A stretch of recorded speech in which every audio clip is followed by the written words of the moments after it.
Assalamualaikum warahmatullahi wabarakatuh. Apa kabar Ananda? Hari ini kita akan lanjutkan pembelajaran tematik kita di tema 6. Nah, pada pembelajaran kali ini kita akan membahas tentang sumber energi panas. Nah, ini ada kaitannya dengan apa yang sudah kita pelajari kemarin tentang eksperimen es batu. Nah, hari ini kita juga akan mempelajari tentang perbedaan antara suhu dan kalor. Nah, simak dengan baik ya, agar Anda bisa memahami dengan baik.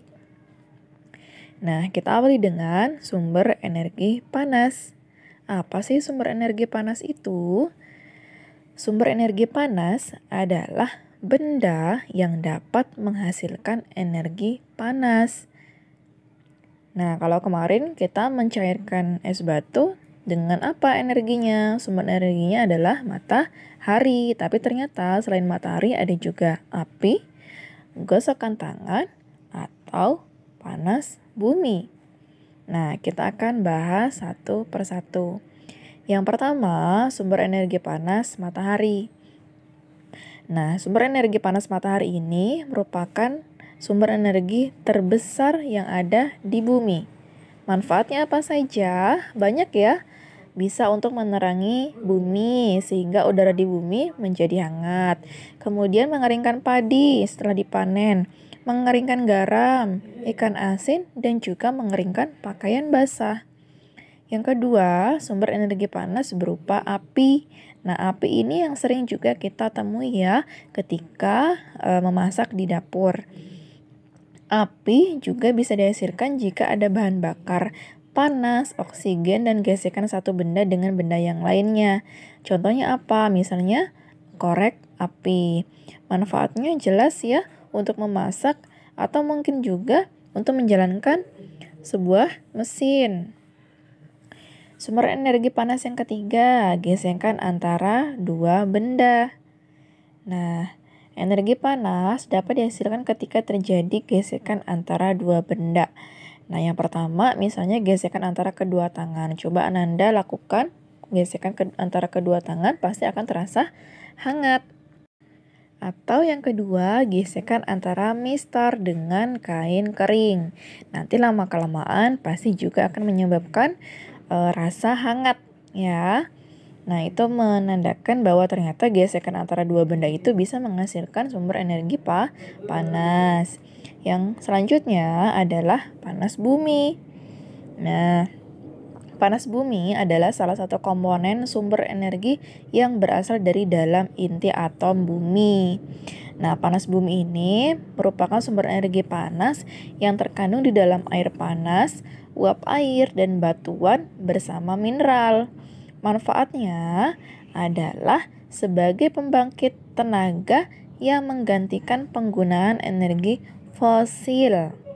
Nah, jadi banyak ya sumber energi yang ada di sekitar kita.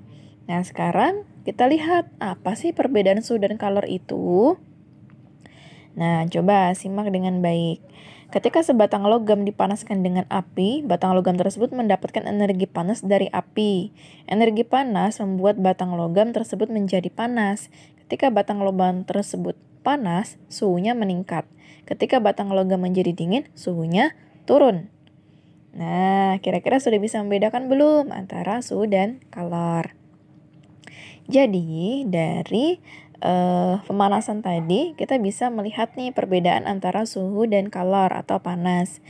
Kalau panas itu merupakan salah satu energi yang dapat diterima dan dilepaskan oleh suatu benda. Jadi yang kita rasakan ya itu panas atau kalor. Kemudian kalau suhu itu adalah besaran yang menyatakan derajat panas suatu benda. Jadi kalau semakin tinggi suhunya maka dia akan semakin panas yang kita rasakan. Jadi suhu itu adalah besarannya ya, misalnya berapa derajat gitu.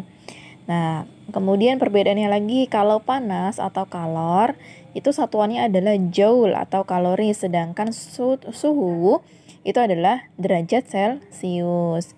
Kemudian kalau suhu kalau panas atau kalor alat ukurnya adalah kalorimeter, tapi kalau suhu menggunakan termometer.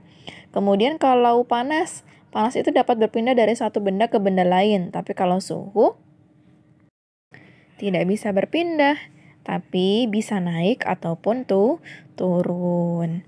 Nah, jadi itu ya perbedaan antara panas atau kalor dengan suhu atau temperatur. Nah, sekarang coba perhatikan kira-kira apakah ada akibat dari perubahan suhu. Nah, ternyata ada akibat ketika suhu itu berubah. Yang pertama adalah pemuaian dan yang kedua adalah penyusutan. Apa sih pemuaian itu? Pemuaian itu adalah perubahan suatu benda yang dapat bertambah panjang, lebar, luas, atau berubah volume karena terkena panas. Nah, kalau penyusutan itu berarti perubahan suatu benda yang menjadi berkurangnya panjang, lebar, dan luas karena terkena suhu dingin. Nah, pemuaian dan penyusutan terjadi pada benda gas, padat, dan cair. Nah, sekarang coba lihat contoh dari pemuaian dan penyusutan. Yang pertama, pemasangan kaca jendela. Kenapa ya para tukang kayu selalu memasang ukuran bingkai jendela lebih dari ukuran sebenarnya? Ternyata ini untuk memberikan ruang pemuaian saat panas. Jika tidak diberi ruang pemuaian, maka ketika terkena panas bisa-bisa kacanya retak atau mungkin bahkan pecah. Kemudian yang kedua contohnya adalah ban sepeda atau ban motor dan ban mobil. Jadi jika ban sepeda, motor atau mobil itu diisi udara terlalu banyak, maka udara itu akan membuat ban itu keras dan tidak nyaman ketika dipakai dan bahkan bisa membahayakan pengemudinya. Kalau terlalu banyak udara, ban dapat meletus dan mengakibatkan kecelakaan. Kenapa bisa terjadi? Karena disebabkan udara di dalam ban akan memuai saat terkena panas. Yang ketiga adalah kawat atau kabel listrik dan telepon.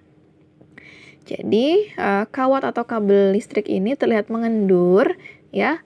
Kenapa? Agar tidak putus saat malam hari ketika mengalami penyusutan itu. Kalau misalnya nanti dipasang dengan kuat ya, pasti nanti dia bisa putus. Kemudian selanjutnya pemuaian yang terjadi pada gelas kaca. Ketika gelas kaca retak ya saat dituangi air panas, itu terjadi karena pemuaian yang tidak rata pada bagian gelas. Oleh karena itu, tidak disarankan ya menuang air panas yang mendidih ke dalam gelas kaca secara langsung. Lanjut, yang kelima. Nah, ini adalah pemuaian pada sambungan rel kereta. Yuk, kenapa ya sambungan rel kereta itu diberi celah antara dua batang rel? Coba perhatikan. Ternyata itu dilakukan agar terdapat ruang muai sehingga saat terkena panas rel tidak melengkung. Nah, yang terakhir adalah penggunaan termometer. Nah, air raksa atau cairan di dalam termometer itu akan naik loh ketika terjadi pemuaian setelah terkena panas tubuh kita. Lalu termometer akan berhenti pada angka tertentu dan menunjukkan suhu tubuh kita. Jika termometer tidak digunakan, nanti dia kembali turun lagi karena mengalami penyusutan. Nah, sampai sini sudah cukup bisa membedakan ya antara pemuaian dan penyusutan. Nah, Ananda, tugas hari ini adalah silakan Ananda membuat catatan dari penjelasan yang sudah Ustazah jelaskan tadi. Dicatat di buku catatannya ya, supaya bisa lebih memahami ketika mencatat. Jangan dibiarkan begitu saja. Yuk, mulai mencatat dengan rapi, dengan baik, dan dengan indah ya, agar senang ketika mempelajari kembali. Semangat mencatat! Pagiku cerahku, matahari bersinar, ku gendong tas merahku di pundak. Selamat pagi semua, ku nantikan dirimu di depan kelasmu, menantikan kami. Guruku tersayang, guru tercinta, tanpamu apa jadinya aku? Tak bisa baca tulis, mengerti